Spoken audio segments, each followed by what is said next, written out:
Uh, hey there everyone, this is Drunken Master 226 with another installment of the esoteric, rambling, and somewhat inconsequential Fighting Gems video series, now with audio. This time I'm taking a look at an underappreciated jewel called Urban Rain, and by rain I mean R-E-I-G-N, not R-A-I-N. So please keep the chocolate rain jokes to yourself. It's not funny anymore. It's a bit hard to classify this game. The controls are easy to learn, and the run-down urban setting makes it look like a beat-em-up pulled straight out of the 90s. But the controls are more advanced than most modern brawlers, and the physics and combo systems seem like they were ripped straight from the Tekken series. Combine these aspects with the ability to use the environment as a weapon, and the whole package feels like a highly sophisticated arena fight. And yet even that description doesn't really describe how this game works. It's the type of game you could play a number of different ways and you could still win a match. And thankfully, it is nothing like that god-awful Devil Within minigame from Tekken 5. You know the one I'm talking with, and don't lie to yourself. It wasn't good. You know it, I know it. We all did it only for Devil Jin, and even then we felt awful about it. I know you didn't like that. Sorry, I just have issues with that game. I apologize. I need to keep this professional. Alright, part of this complexity has to do with the controls themselves. By default, the circle button is used for strikes, triangles for strikes and grapples and cancels and whatnot, squares for dodges and deflecting weapons, and X is for running. Generally, there are 2 combos for each character. One standard combo chain, and a launcher that you can use for juggles. You can also kick them away while they're down, or stomp on them a couple of times before they recover. By pressing the square button at the right time, you can dodge a strike or grapple, although there are some moves that just can't be dodged at all. You can even dodge a combo after you've been hit, although it's far more difficult and the dodging animation just looks crazy. By pressing X, you can run and perform running strikes and grapples, or just run away. You can either lock on to a target with R1 or run around freely.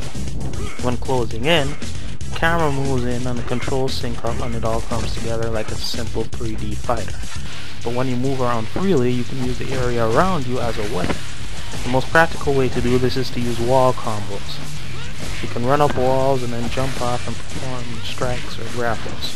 You could even run up an opponent and use the same kind of attacks if you catch them off guard. Knocking someone into a wall can knock them out for a few seconds, and this basically works as a free dizzy. And if you taunt them while they're dizzy, they'll actually stumble towards you in a daze and become locked into a punch-drunk walking animation, which basically just lengthens the amount of time that they're dizzy. To complicate matters even further, you can target specific body parts with different moves. The more damage you pile onto a body part, the more damage they take with each hit to that body part. This is where the special attack, or SPA, gauge comes into play. Why they named it SPA is beyond me, since there's nothing remotely relaxing about what it does. In fact, it's actually quite stressful to deal with in my opinion. It's basically a super meter. Certain actions increase it, like dodging the first hit of a combo, landing combos of your own, or getting clobbered, and certain actions decrease it, like having your hits repeatedly dodged or using special arts. Special arts are unblockable moves that can turn the momentum of a match if they're properly used, and there are 4 different kinds. The most basic is the knockback. It usually takes the form of some kind of twister attack, but it differs for some characters, like some will use a double lariat or something. It can stop most attempts to keep a combo going if it's used at the right time, and it doesn't cost much energy. Then there's the attack special arts. Generally, one consists of a single meaty hit that either sends them skyward or flying, hopefully into a wall or setting them up for a juggle, while the other acts as an automatic combo. Finally, there's the status effect special art. This special art can stun up close and give you a power-up for a small amount of time. They're color-coded, and there are different types, all the colors of the rainbow.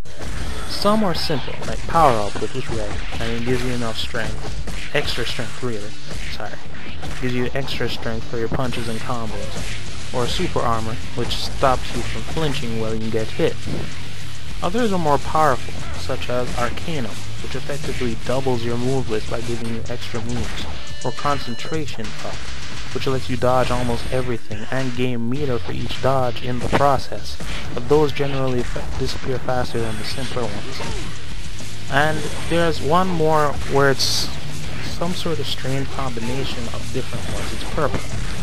And like, boss characters usually have this, and it'll usually be something like armor plus power up, then super armor plus power up, or concentration up plus power up, or something like that. The kicker is that these attacks can be combined. So with a full meter, you can use a power up, then start a basic combo, then use your launcher special art to set up the auto combo special art. And if that should not be victim of this onslaught into a wall, then anything after that is just gravy. And if all this isn't enough, there's a weapon system too. There are lots of weapons in this game. Some break, others don't, but they can all do some serious damage. And when more than 2 fighters are having it out, double attacks come into play.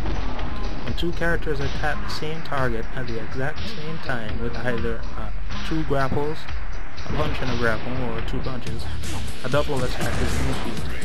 They're powerful and invincible. The double teaming often can really cause some damage. There's one point about the roster that was advertised heavily though.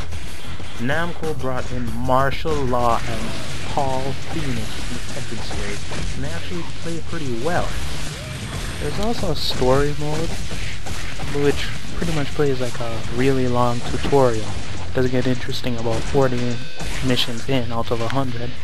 And most of your moves are moves so that you can learn how to play the game. And there's no co-op because they put that in a code, and they didn't put out the codes until 2007. And the game came out in 2005, and that's like 2 years of waiting.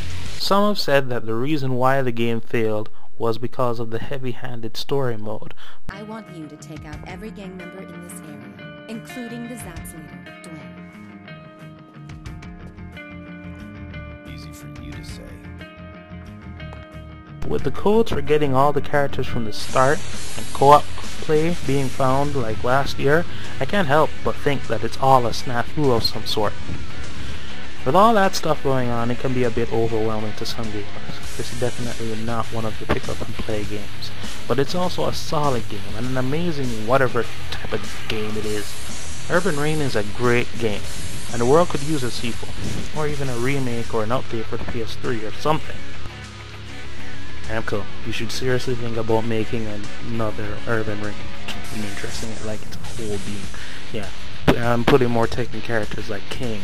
Yeah, that would be cool.